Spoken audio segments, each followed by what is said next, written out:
देखिए, लखनऊ में बीजेपी की अल्पसंख्यक शाखा आज पसमानदा मुस्लिमों को एक सम्मेलन में बुलाने वाली है। इस सम्मेलन का आयोजन होने वाला है।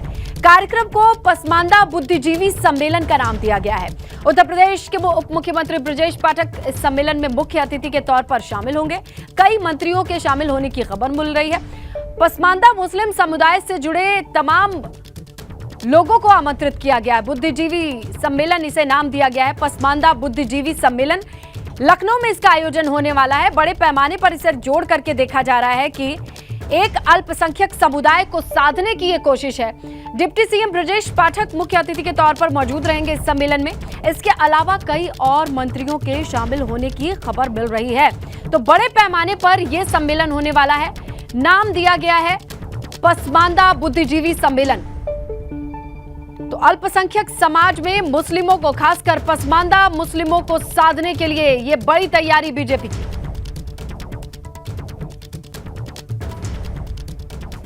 भाजपा का पसमानदा प्लान क्या है, समझते हैं। आज भाजपा करेगी पसमानदा सम्मेलन। लखनऊ के क्राइस्ट चर्च में यह सम्मेलन होना है। मुस्लिम पसमानदा को जोड़ने की कोशिश कर रही है यह बीजेपी। पीएम मोदी ने कही थी पसमानदा समाज को मुख्यधारा में जोड़ने की बात, और पीएम मोदी के आह्वान के 3 महीने बाद इस सम्मेलन का आयोजन हो रहा है। इसके साथ डिप्टी सीएम ब्रजेश पाठक सम्मेलन में शामिल होंगे। 2022 में 8% मुस्लिमों के वोट पर बीजेपी की निगाहें हैं। 2024 से पहले भाजपा मुस्लिम वोट को बढ़ाना चाहती है। सरकार का दावा है कि 3 करोड़ से ज्यादा पसमानदा मुसलमानों को मुफ्त राशन दिया गया। 1.25 लाख लोगों को आयुष्मान योजना से जोड़ा गया। तो अब वक्त है कि उन योजनाओं के लाभार्थियों को जोड़ा जाए, खासकर जो पसमानदा समाज से आते हैं। एक अच्छा खासा वोट बैंक है, लेकिन अब बीजेपी की इन पर निगाहें हैं किस तरीके से इन्हें मुख्य धारा में जोड़ा जाए।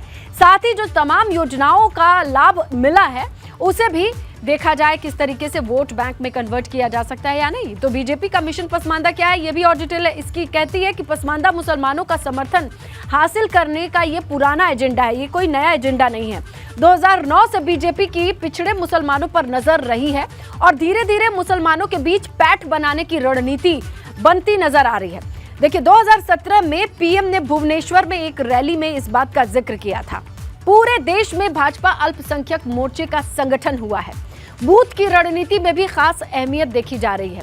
पिछड़े मुसलमानों के बीच अगर देखा जाए, लाभार्थी वोट बैंक पर जोर दिया जा रहा है, जहां बिना भेदभाव के सरकारी योजनाओं का फायदा हो, इस बात का दावा किया जा रहा है। 2024 के लिए पसमानदा मुसलमानों को लेकर के नई रणनीति की बात सामने आई है। तेलंगाना में राष्ट्रीय समिति की बैठक में भी खास चर्चा हुई।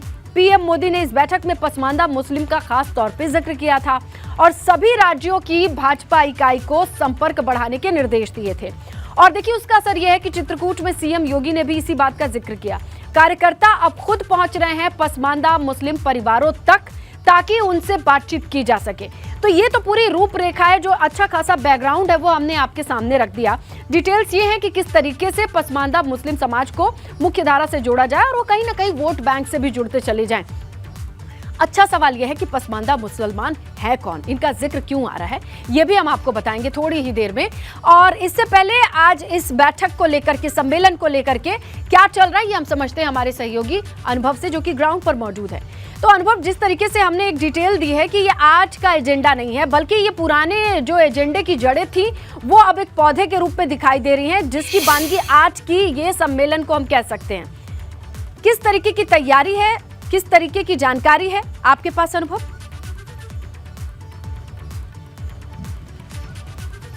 देखिए, बिल्कुल, अगर हम कहें कि बीजेपी पहली बार उत्तर प्रदेश में, खासतौर से राजधानी लखनऊ में इस तरह का कोई कार्यक्रम कर रही है, पसमानदा बुद्धिजीवी सम्मेलन। और आप ये देखिए तस्वीरें, हमें क्राइस्ट चर्च कॉलेज जो है जहाँ पर ये कार्यक्रम होना है वहाँ मौजूद है। की गई है, आप देखिए इस कार्यक्रम में गुलाम अली, जो हम कहें कि अभी हाल ही में जिनको प्रेसिडेंट द्रौपदी मुर्मू ने राज्यसभा के लिए मनोनीत किया है, वो आ रहे हैं। इसके अलावा तमाम सारे जो सरकार में मंत्री हैं, ख़ासतौर से जो हम कहें कि अल्पसंख्यक समाज से जो लोग आते हैं, उन लोगों को बुलाया गया है। और ये पूरा जिम्मा जो है वो दिया गया है बीजेपी अल्पसंख्यक मोर्चा को दिया गया है। बासित अली अल्पसंख्यक मोर्चा के प्रदेश अध्यक्ष हैं, उन्होंने ये सारी प्लानिंग की है, सारी चीज़ें कही हैं। और जिस तरीके से प्रधानमंत्री नरेंद्र मोदी ने कुछ समय पहले कहा था कि भाई हमें अब पसमानदा समाज जो है उसको भी साथ लेकर चलना होगा, उसकी बेहतरी के लिए काम करना होगा, तो ये बीजेपी की एक रणनीति है। और रणनीति को आप इस तरीके से समझिए कि अगर उत्तर प्रदेश में जो केंद्र और राज्य सरकार की योजनाओं के जो लाभार्थी हैं, बेनिफिशरीज है, उसमें अगर सबसे ज़्यादा संख्या अगर हम कहें अल्पसंख्यक समाज में किसी की है तो वो पसमानदा समाज से आने वाले लोगों की है। और इसीलिए बीजेपी को लग रहा है कि 2024 में ये एक गेम चेंजर बीजेपी के लिए हो सकता है। यानी अगर हम उनको साथ लेते हैं, उनका साथ हमको मिलता है, तो ये बहुत हम कहते हैं बीजेपी के लिए फायदेमंद होगा। कुछ लोग हमें नज़र भी आ रहे हैं जो शायद अलग अलग ज़िलों से यहाँ पहुँचे हैं, उनसे भी जानेंगे, बात करेंगे। आप कहाँ से आए हैं? आप इसी पसमानदा सम्मेलन में शामिल होने? हाँ, तो आप बीजेपी की नज़र अब पसमानदा समाज पर है क्या? हाँ, 77 सालों में पहली बार अच्छा 52 जातियाँ मुस्लिम जातियों में आती हैं। अच्छा ओबीसी का एक मुश्त वोट बैलेंस जो है 77 सालों बाद किसी पार्टी की निगाह उस पर गई है, उसका हम शुक्रिया अदा करते हैं, लाख लाख बार मुबारकबाद देते हैं। और जो आगामी योजना है, लाभार्थी की योजना है, अगर गैस हिंदू को मिला तो मुस्लिम को मिला है, सिख को भी मिला है, ईसाई को भी मिला है, तो उसमें जो जोड़ा गया तो हमारा जो समाज है उसे काफ़ी खुश है। और उसी का शुक्रिया अदा करने आज यहाँ पसमानदा बुद्धिजीवी सम्मेलन है, उसमें शिरकत करने गाजियाबाद से आए हैं, जावेद भाई हैं। अच्छा, सब लोग गाजियाबाद से आए हैं। तो पसमानदा समाज के लिए आप कह रहे हैं कि अभी तक कुछ हुआ नहीं 77 सालों में आपके? हाँ, 77 अनुभव, सालों में। ये आपको ऐसा कुछ भी मैं नहीं रोक रही हूँ, हुआ लेकिन 77 आप सालों मत में। रुकिए। इन चलिए, लोगों से सूटे बातचीत सबने करते दिखाए रहिए गए। क्योंकि ये समझना जरूरी है। ये आपकी अपनी समझ जो होगी इसे हम बाद में दर्शकों तक पहुंचाएंगे। ये तमाम लोग जो इकट्ठे हुए हैं पसमानदा समाज के हैं, सम्मेलन से इनकी बड़ी उम्मीदें, और कहना यह है कि 77 साल बाद इन्हें पूछा गया है और मुख्य धारा से जोड़ने के लिए इनके लिए कुछ किया जा रहा है। शुक्रिया अनुभव, तमाम तस्वीरों के साथ जानकारी के लिए। चलिए आगे बढ़ते।